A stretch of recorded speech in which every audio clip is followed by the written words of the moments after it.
జగన్మోహన్ రెడ్డి గారు స్వయంగా ఎంఓయూలో సంతకం పెట్టారు. తన చెల్లెలికి అంటే నా బిడ్డలకి ఈ ఆస్తులు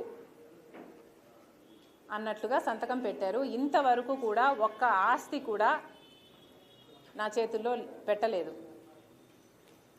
సరస్వతి సిమెంట్కు సంబంధించి ఎంఓయూలో అది నా భాగానికి వచ్చింది కాబట్టి దాన్ని జగన్మోహన్ రెడ్డి గారు గిఫ్ట్ డీడ్ చేశాడు విజయమ్మ గారికి, నాకు కాదు. గిఫ్ట్ ఇచ్చేశాక షేర్స్ని ఇప్పుడు జగన్మోహన్ రెడ్డి గారు తల్లి మీదనే కేసు వేసి ఇచ్చిన షేర్లని నాకు మళ్ళీ వెనక్కి కావాలి అని అడుగుతున్నారు. ఇది జగన్మోహన్ రెడ్డి గారు ఆయన తల్లికి చేస్తున్న మోసం. జగన్మోహన్ రెడ్డి గారు నన్ను ఎఫెక్ట్ చేసే స్థాయి దాటిపోయారు. Jagan Reddy does not affect me anymore.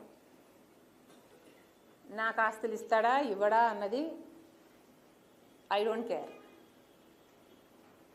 కాకపోతే జగన్మోహన్ రెడ్డి గారు తల్లి మీద కేసు వేసిన వాడిగా మిగిలిపోతాడు. నా బిడ్డలకి, సొంత మేనల్లుడికి, సొంత మేనకోడలికి